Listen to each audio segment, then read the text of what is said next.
understand you are saying. That's what I've been saying. Elder 36. And I believe that is what was summarized by my brother. Realize different members of the bench are agitated by different things. And I'm seeking to address the different things. Yeah. I'm seeking, and I appreciate the fact that your lordships are candid with your concerns. I appreciate that entirely.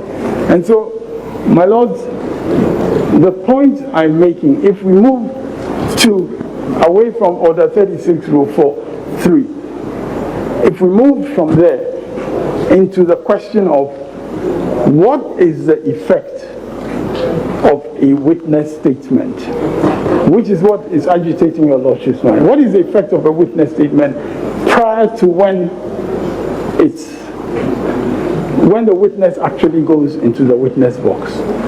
And my lords, my submission on this is very straightforward. My submission on this is that your lordships made case management orders in this case in respect of how the case would proceed, including the witness statements and the witnesses. Now, my lords, it is my respectful submission that nowhere in either your case management orders or in CI 99, nowhere is there provision made for the procedure that my learned friends are seeking to adopt. Nowhere in the rules. Nowhere in the rules. Now, your lordships have been referring to Order 38.3 as amended in CI 87.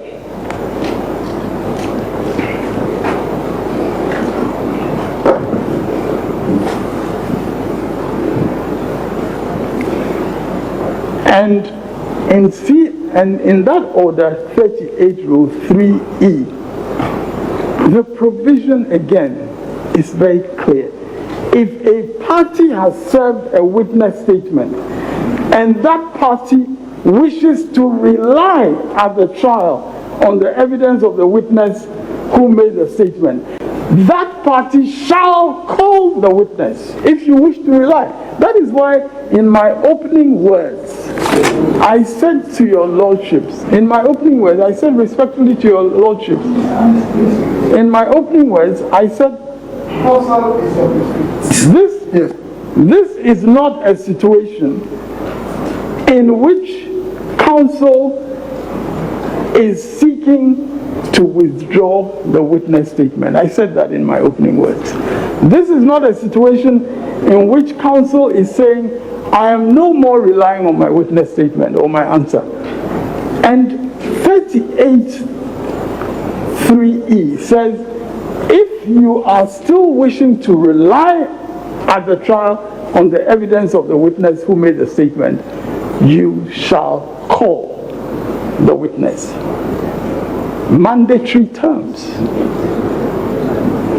Mandatory. You shall call the witness. They have not said they are not relying on that witness statement. They have not said that. So, shall call is mandatory. The last time I checked in the law books. And my lords, I'm sorry. Lie, as you read. Yes, but my lords, as that now, nobody has said we don't intend to rely on the witness statement. Nowhere has it been stated. All they have said is that we are not doing. My lord, that is the reality. I mean, however much grumbling goes on the other side, the reality is that ethics at the bar. Counsel is on his feet. He's addressing the bench. Please, please, please. You may take notes. You may hear him, but you don't have to make a noise at the background. Please, please, please. So, my lords, I mean, if they do not intend to rely on the witness statement, they should say so. It's as simple as that. If they do not intend to rely on the witness statement. Because, but my Lord, yes, my Lord, but this is important. My Lord, this is important because there are many options open to us. If they say they are not relying on the witness, we can apply to the court for a subpoena to call the chairperson. For instance, we can apply to the court. Yes, because I thought it is implied. my Lord, the only reason why we did not take that course is, of course, because she is acting on behalf of the first respondent. So it would be inappropriate to issue a subpoena on the opposite party whom she is representing. Mr. Tsikata, I thought it was implied by the application, by the nature of the application. I thought it was implied that you do not want to respectfully, as your lordships heard me, from the opening paragraph or the opening sentences of my submission, I indicated what my understanding of what they had done was based on Order 36, based on, and I did not hear, and I don't think that your lordships heard any differently, I did not hear at any point a statement that they had decided not to rely on the evidence of the witness. I did not hear that at any point. And my submission is that unless they give an indication, and if they give that indication, then there are other consequences, especially in terms of our case. Because once they give that indication, then it is open for us, for instance, to have her subpoenaed to testify. As a public officer who holds certain records, it is open to us to do that. And my lords, this will not be contrary to any human rights of hers, because she has a constitutional duty that she is performing, and if she is called upon by a court to come and testify to the performance of that constitutional duty, that cannot be contrary to any human rights. In any case, if, for example, there was an attempt to suggest that the witness had some privilege, or wants to exercise a right to avoid self-incrimination, for instance, if the witness would have to give that indication. It cannot be assumed for her by anybody, least of all from the bench. It cannot be assumed that the witness has certain rights against self-incrimination, for instance, which she is wishing to exercise. Those are indeed human rights provisions, especially applicable in a criminal trial context. But whether or not they're applicable here, the witness is the one who has to invoke that particular claim of a privilege or right against self-incrimination or whatever. And that has not, as we speak, been the case that is before you. What is before you is Order 36, Rule 4, Order 38, Rule 3E and 5. I've just read 3E, and clearly in my submission, until we have an indication that they do not intend to rely on that witness statement, and they then take the consequences of that, including consequences of what we are then able to do in terms of asking the court. The court may refuse it, but it will be entirely open to us to ask the court to take certain steps on account of what she said or what counsel says they are going to do. It is entirely open to us to take those steps after there is, if indeed that is the indication that is being given. Then I believe Order 38, Rule 3E5, I have addressed previously. So unless there is a specific question about any aspect of Order 38 that I'm not avoiding, so I'm happy to have my attention drawn to any other aspects that I've not covered. But I believe I have covered all aspects of Order 38 for 1B. Order 38, 3E and 5.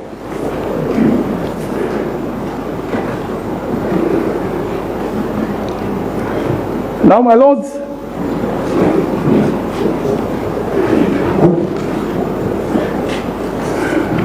as I've indicated, and I believe there was a question from the bench yesterday about whether these are not issues of human rights.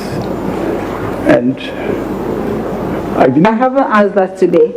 My lords, you put that into the arena yesterday, and so I think it's useful that I make a specific.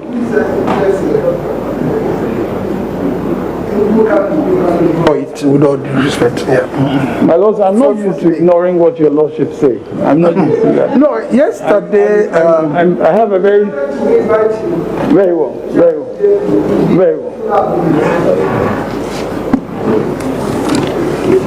Yes.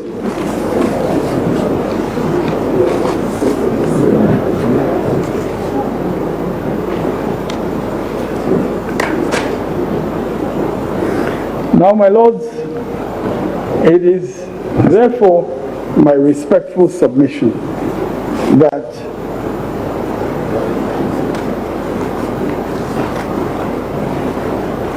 in the situation that is before your lordships,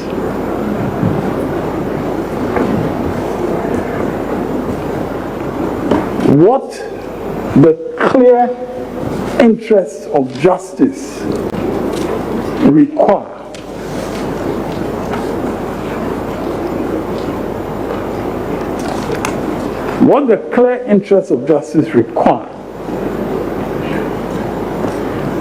is for your lordships not to allow the evasion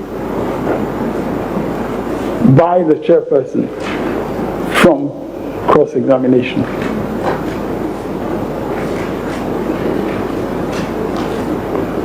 And my lords, this is particularly important because of the nature of the function of this particular witness.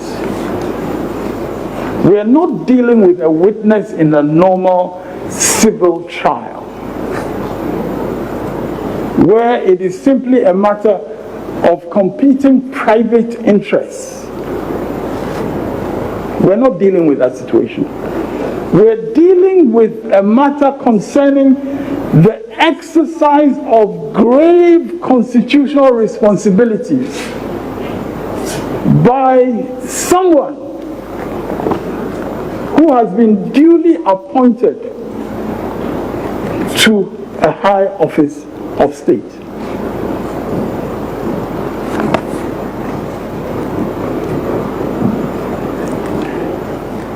And that person, in my respectful submission, has a constitutional duty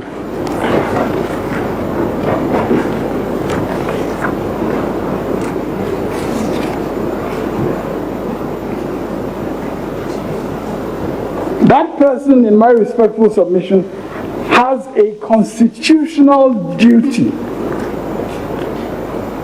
to give an account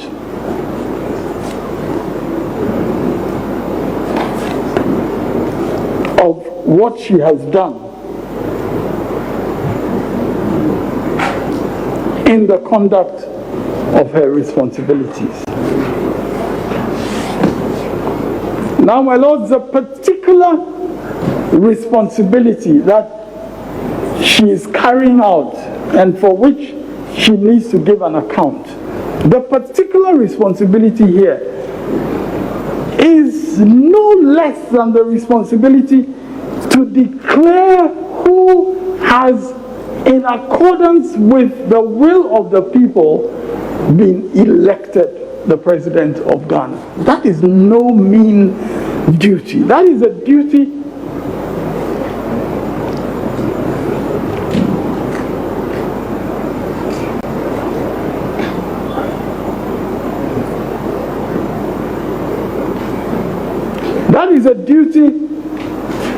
in respect of which this petition has been brought.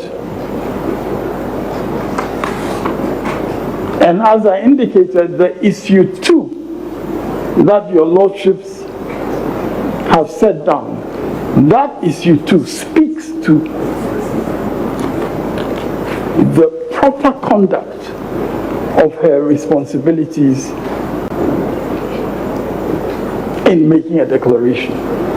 And this petition is about her own declaration, which we all watched. At least we watched a part of it. And the petition is based on what she said. There has been no other declaration. And your lordships will note that in the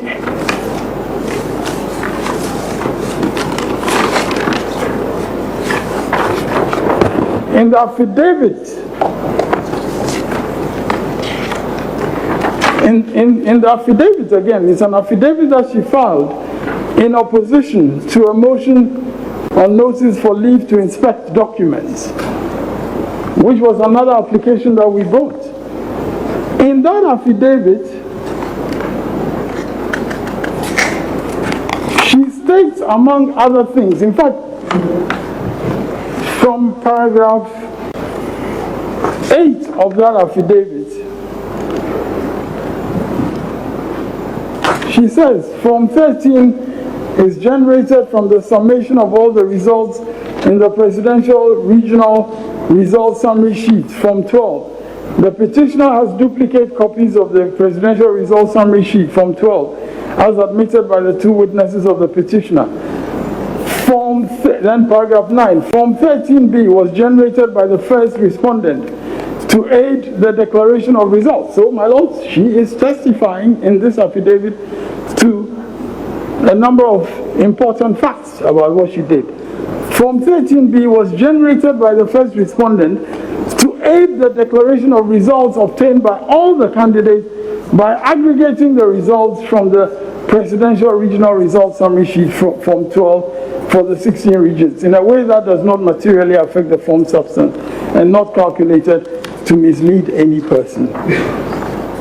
Now, my lords, she goes on to say that apart from Form 13, yes, in paragraph 7, she said, I say that save for Forms 13 and 13B, which is attached to my witness statement filed on 22nd January 2021 as Exhibit 4, the petitioner already has in his possession, custody or power, duplicate copies of all the other forms and documents he is requesting to inspect, as same were given to him by his agents at the various courts. So the chairperson, on behalf of the first respondent, is acknowledging that save for Form 13 and 13B, which is attached to the witness statement, petitioner already has certain things in the possession, and she even seeks to quote.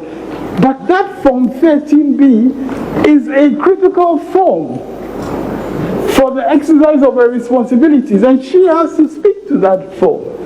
Indeed, your lordships heard testimony from the second witness of the petitioner to the effect that what was being claimed as Form 13 is not in compliance with what is in CI 127. The second witness of the petitioner stated that very categorically, that what was being offered as Form 13 was not compliant with the form that is Form 13 in CI 127. CI 127 is under the hand of the chairperson of the Electoral Commission. And there is evidence before your lordships that she did not even comply with the CI under her own hand. My lords, if the holder of such a public office cannot be held to account by being cross-examined after she herself has given a witness statement, then, my lords, with the greatest respect, we would be posing grave dangers to the Republic. Because the holders of important offices can shield themselves from accountability by saying in every case that we will not allow ourselves to be cross-examined and nobody can do anything about it. And what I submitted earlier, and which ties into this point that I'm making, is that if it were not for the fact that she is the representative who has sworn a witness statement on behalf of the first respondent, it would be open to us to ask the court for a subpoena to have her testify.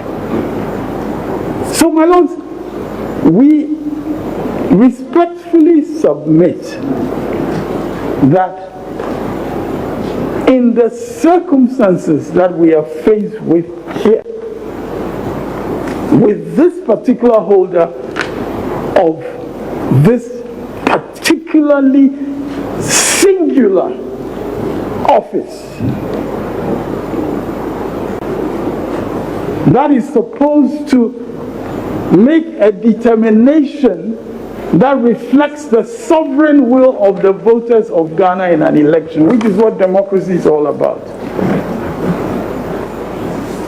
It is our respectful submission that that constitutional obligation cannot be set aside by subsidiary legislation or by reliance on subsidiary legislation. It cannot. Every legislation that we've talked about, CI 87, CI 47, and I mean, none of that can set aside the sacred public duty of this chairperson and the need to account for that public duty where the forum demands it. And my lords, this is a forum that demands it.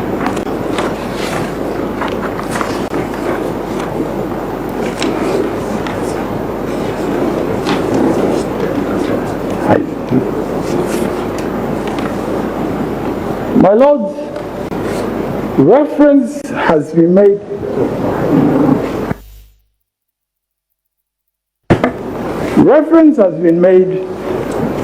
by my learned friend to the case of armor versus hydrofoam.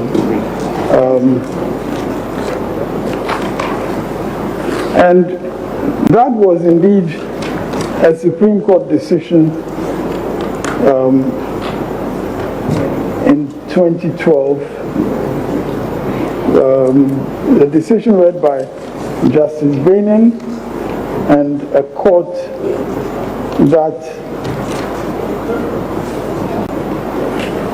comprised various justices, including your Lordship, the Chief Justice. Now, my Lord, that case has absolutely no application to the circumstances that we are dealing with. Because in that case,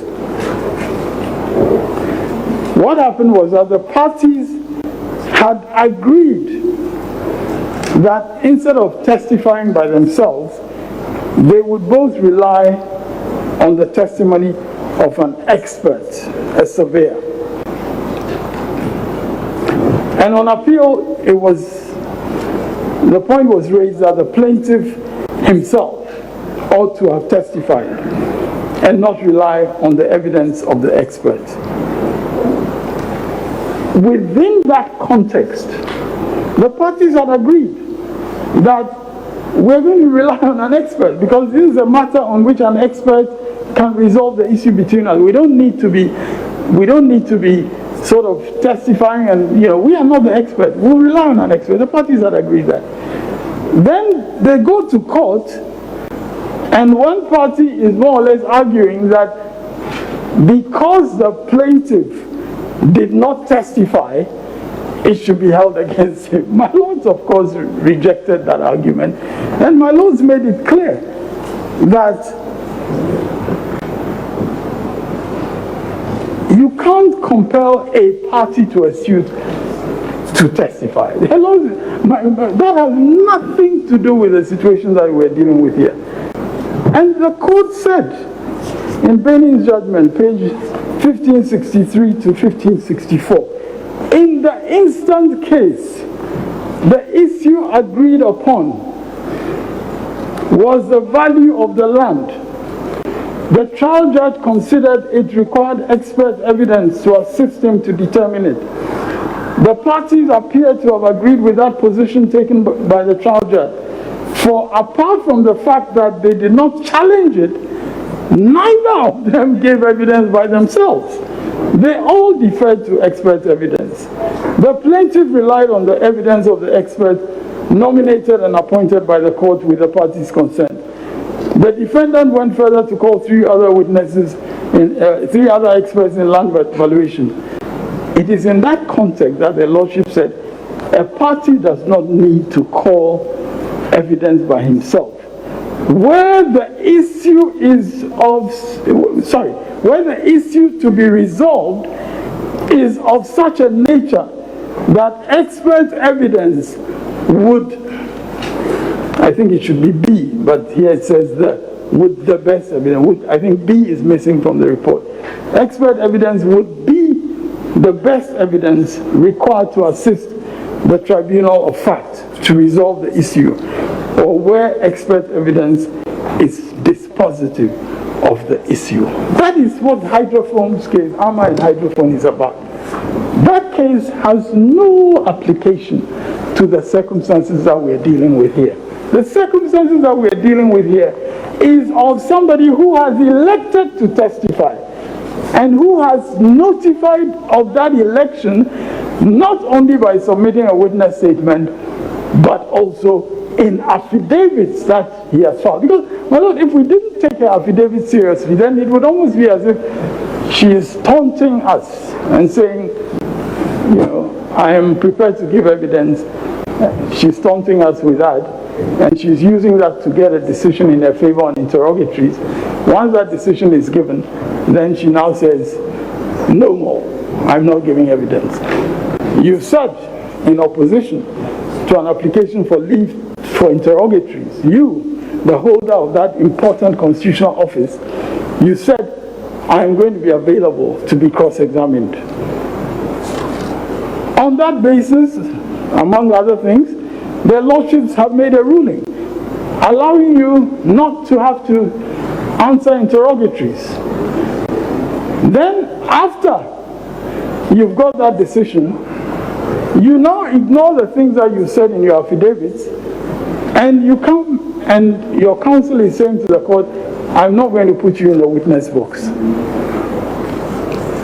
Obviously, the interrogatories process that we filed was meant to help us in the conduct of our case.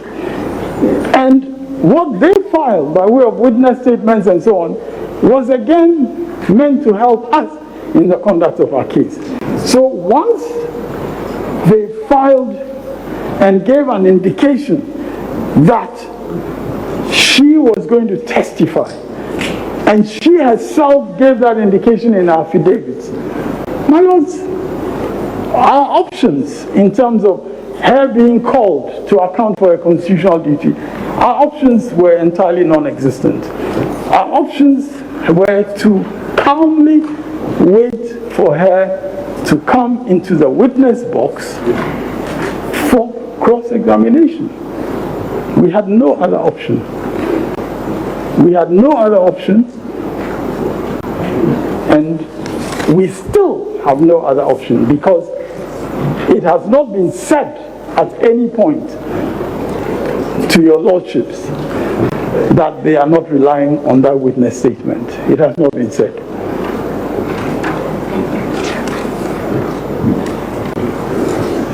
Now, my lords, another decision was cited, I believe. Yes, this is a Akuno, Bafo, and Lawrence Boaku case. And my lords, part of the problem that I see in respect of what we are faced with is that on the one hand, they are saying that they are not making a submission of no case. Then on the other hand, they are talking about burden of proof. My Lord, the burden of proof can only be relevant if we are talking about a submission of no case. Because otherwise, why are we discussing burden of proof? I mean, burden of proof has no relevance at this point. If all we are talking about is Order 36, Rule 4.3, and so on, burden of proof has absolutely no relevance. In any case, the authority that was cited, this Joseph, Aknu, Bafu, and Lawrence Waku, significantly, when counsel himself was reading from the passage that he read from, the lordships talked about the shifting of the evidential burden. The shifting of the burden, which depends on the stage that the case is at. And my lords, I'm really reluctant to go into the issue of burden of proof at this point because I think it's irrelevant. But because it has been raised, I'm obliged to point out why it is irrelevant. Because if your lordships look at the Evidence Act from Section 10, and my lords, I will not read those sections, but from Section 10 to Section 15, your lordships will see the differentiation between the burden of persuasion, the burden of adducing evidence. And my lords will know that in a case, the burden of proof can shift depending on this stage and depending on another stage. So if indeed they were making a submission of no case and we were having to respond, then we would, for instance, be able to demonstrate that as at where we are, you have to take the petitioner's case as true. You have to take the evidence of the petitioner as it is, without the benefit of the answer and whatever is going to be testified to by the DD. So if we were dealing with that matter in the context of a submission of no case, I would have clarity on how I would address your lordships on burden of proof. But they are saying to us that they are not dealing with burden of, they are not dealing with a submission of no case. And I believe your lordships have accepted that that is their position. Now, if that is their position, then my simple submission is that burden of proof has no relevance at this stage. And that what we should simply focus on at this stage is, if they decide to do a submission of no case later, that's another step. We'll cross that bridge when we get there. I never like to cross bridges before I get there. But my lords, at this stage, we are not dealing with matters of burden of proof. And so when we also have read to your lordships section 62.1, at the trial of an action, a witness can testify only if he is subject to the examination of all parties to the action, if they choose to attend and examine. If a witness who has testified is not available to be examined by all the parties to the action who choose to attend and examine, and the unavailability of the witness has not been caused by any party who seeks to cross-examine the witness, the court may in its discretion exclude the entire testimony or any part of the testimony as fairness requires. This is clearly a section that has nothing to do with why we're here. Because Tsatsu Tsikata, I thought The court pointed this out and council accepted it. So let's leave this one. I did not have the impression that council accepted, because after the court made the reference, he made a further reference to section 60, because that's why he went on to say, we do not require any further evidence in this matter. He went on in my notes, unless I didn't hear him. And that is what led him also to the citation of the cases that he sought to. Now, my lords, there's been a suggestion petitioner cannot compel us to enter the witness box. My lords, we are not actually compelling. It is indeed their election. And we are saying that they have made the election. So it is not our compelling them, but they have made the election and they must stand by it unless they clearly and unreservedly give a contrary indication. Now, my lords, it was also suggested that, this was by reference to the English civil procedure rules. It was also suggested that the drafters of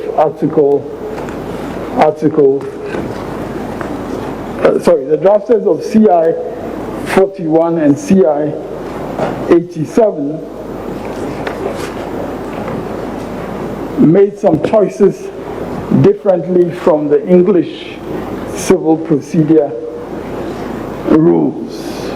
Of course, we are a sovereign country and our statutory regulations are made by our own rules of court committee and so on and so forth. But my lords, we cannot put English civil procedure rules against our rules and say that our rules of court committee drew inspiration from this, and we try to compare the two and say that therefore we should interpret ours differently. My lord, that respectfully is not an appropriate way to interpret our own rules. Our rules, CI 47 and 87, as I have gone through, our rules make provision for what they make provision for. And you cannot come and say that the word timeously does not appear in our rules. It appears in the English rules, and therefore there was a reason why they did not include timeously in our rules. My lords, that with the greatest respect is not a process that your lordships should use for interpreting our subsidiary legislation. Our subsidiary legislation is in its own terms, and I have read the terms of that subsidiary legislation and the applicability here. So nothing in those English rules, nothing can be relevant. And indeed, it is also my submission. It is also my submission that, in fact, as I indicated even yesterday, it's also my submission that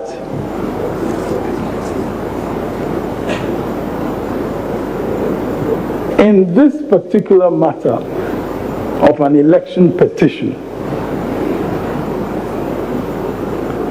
it has not been demonstrated that what they seek to do is in compliance with CI 99 or CI 47 or CI 87.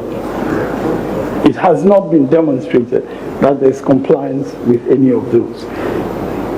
They have stated clearly that this is not a submission of no case.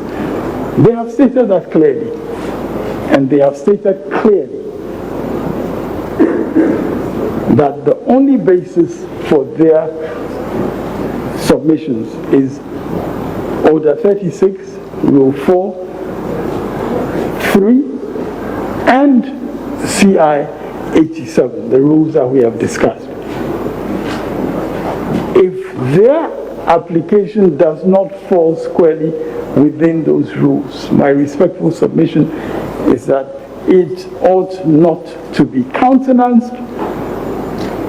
If they want to come back and say that they are not relying on the witness statement of the first respondent, for instance, if they want to come back and state that, that needs to be stated clearly, because then our options will also become clear. That is my submission.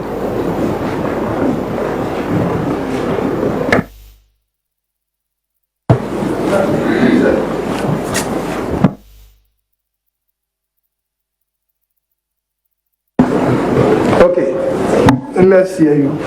Yes.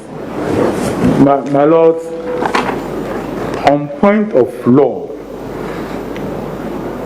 Lord, I wish to, with your kind permission, read the Rule 3C of CI 87. Lord, it says that a witness statement, yes, my Lord, a witness statement shall be verified by a statement of truth. Nowhere does the rule say that the witness statement shall be sworn, as was submitted. Lord, secondly, It was a question from the bench to counsel that a witness statement per se is not evidence, and it is not also an affidavit. And I think there was concession. There is a statement of truth attached to it, and that's what this is saying. My Lord, secondly, it is my submission that the petitioner, the counsel, cannot approbate and reprobate regarding Rule 3E. Lord, previously in the proceedings before the court, Lord, the proceedings of 29th of January at page 40. Yes, my Lord, at page 40 and 41. This is what counsel said when counsel for the second respondent was trying to put issues from his witness statement to the witness. He says, that witness statement is not yet in evidence. It has not been adopted in evidence, my lords. With respect, the proceedings are being confused. And lords, at page 41, he says, my lords, with the greatest respect, what he is showing the witness was an attachment to the witness statement that has not yet been adopted. Very different. So, my lords, my submission that... My lords, respectfully, I cannot be misrepresented. I made it clear that I was talking about the election to adduce evidence. I think I made it very clear. Lord, so it's my submission that Rule 3E, all the provisions are quite very clear, and my learned friends putting one interpretation on it on one day and another interpretation on it on another day is most unfortunate. Respectfully submitted.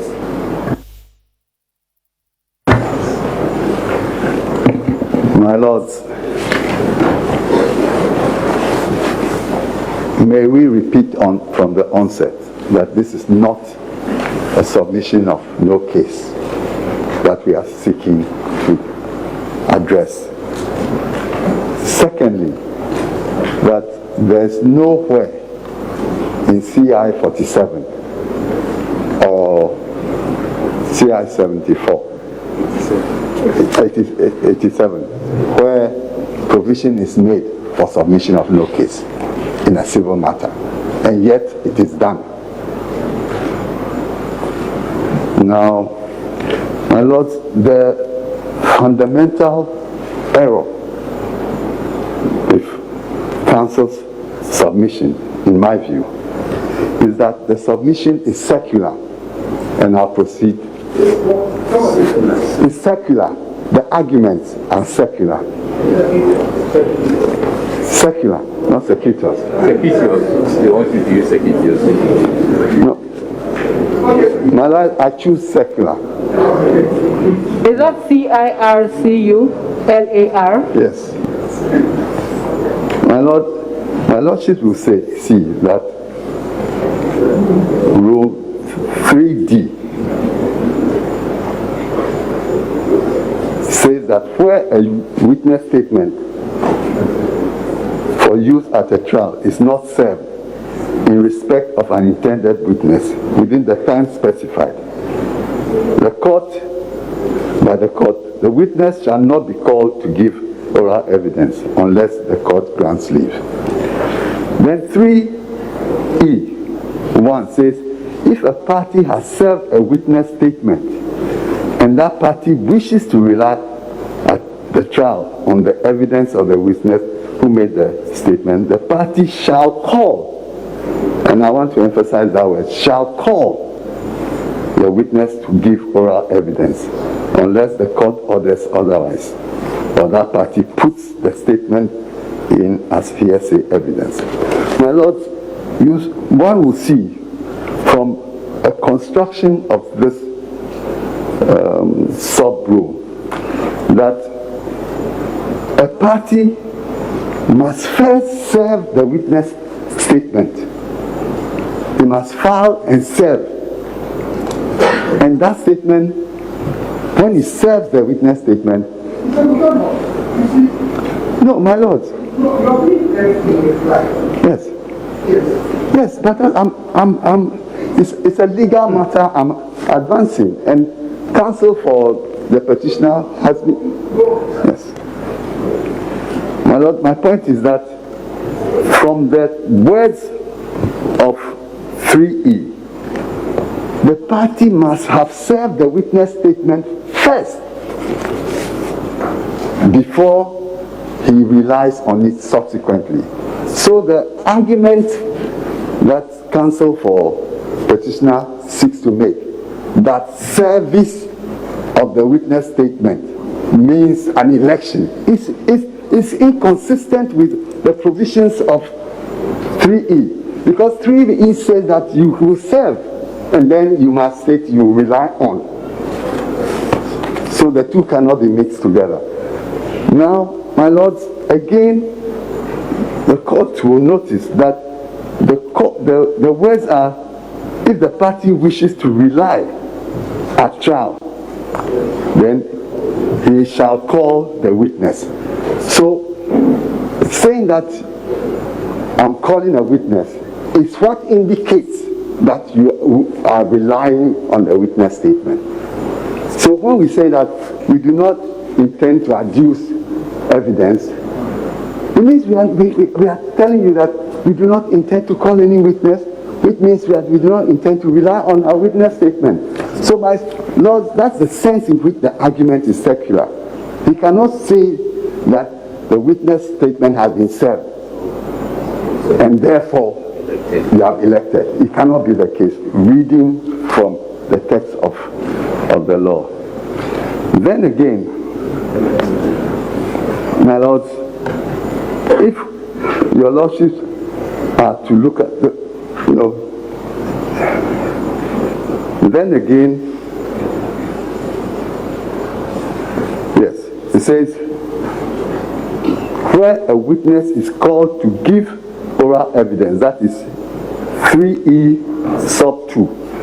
Where a witness is called to give oral evidence under sub rule 1, the witness statement of that witness shall, and he was emphasizing on the shall, that it is an obligatory thing.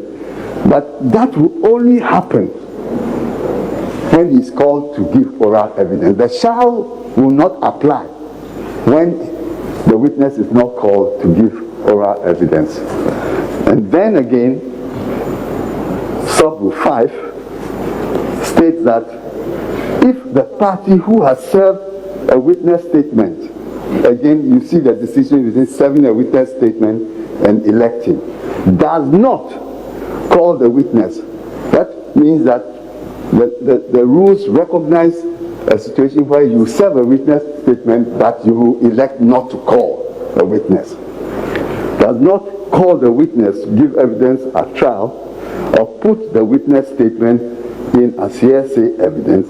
Any other party may put the witness statement as hearsay evidence.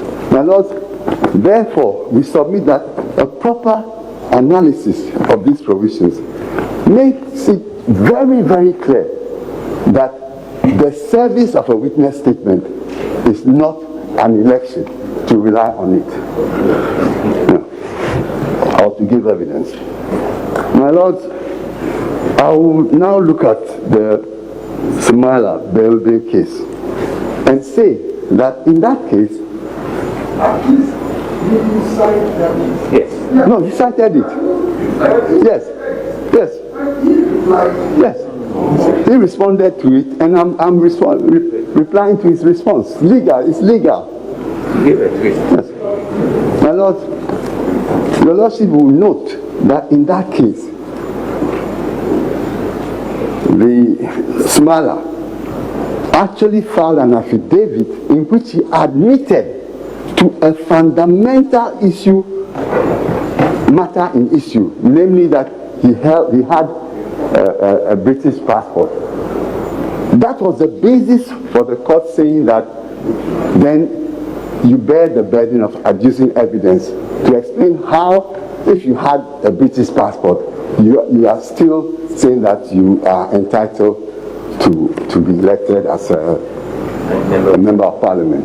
So it is a completely different situation from an affidavit which is saying that we do not agree with the interrogatories because in any event, when or if the occasion for cross-examination arises, you have the opportunity of cross-examining the witness. Yes, so my lords, that does not mean that the petitioner is committing herself to the first respondent is committing itself at all costs to lead evidence such that he may have to come now to the court to seek leave not to give evidence. My lords,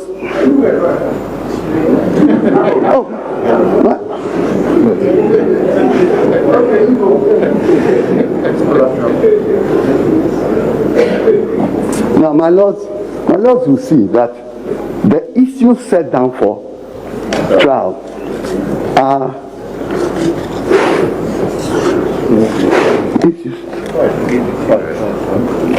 five.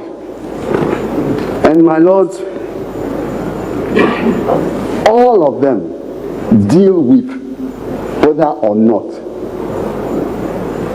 the second respondent crossed the 50 plus threshold. That all the issues, even issue 5, which is whether or not the alleged vote padding and other errors complained of by the petitioner affected the outcome of the election. All the 5 issues deal with that matter, whether or not the second respondent crossed the constitutional threshold. Now, my lords, our point here is that counsel for petitioner cannot say that these issues require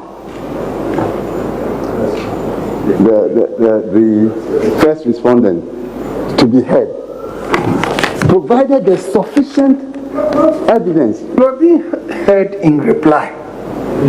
Yes. On points of law. Yes, on points of law. Confer yourself to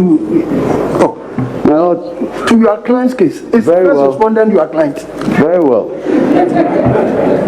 My lord, finally, the English case law on this matter, that seems to be the anti-ground of counsel for the petitioner.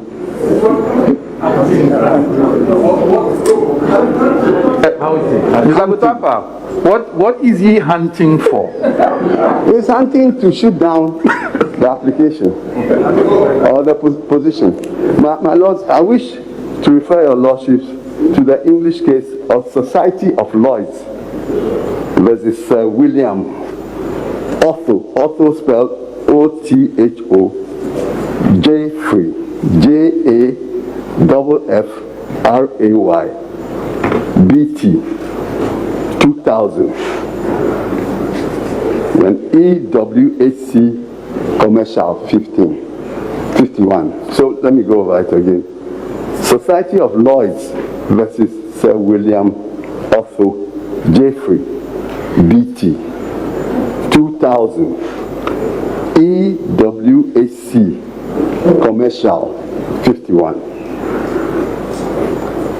where the issue of a party failing or refusing to give evidence after a witness statement had been served on other parties in the suit arose, and a prayer was made for the witness to be compelled to enter the box. The court held as follows: where a party, after serving a statement of his witness on the opposing party in accordance with pre-trial directions, decided not to call that witness to give evidence, the court had no power to order that party to call his witness to give evidence in court. Unquote. I will do so, my lord. My lord, we therefore submit that counsel for petitioners' submissions in response are misconceived and do not address the thrust of our position. We pray accordingly. My lords, an authority has just been cited, and I respectfully wish to be heard on that authority. The one that has just been cited.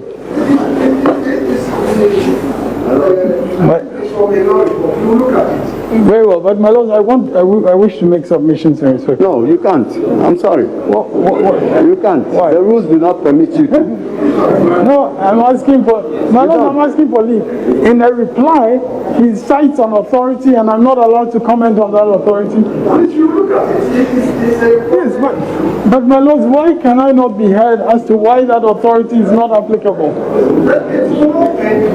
No, but my lord,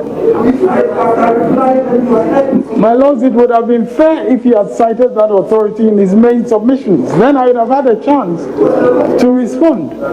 But if he cites it in his reply, yes, but my lords will not hear me on an authority that has been cited and on its relevance.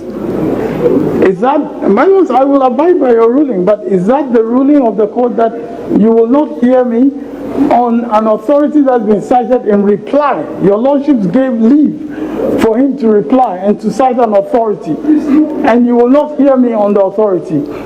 If that is your lordship's ruling, I will abide by it. Can you give him the authority?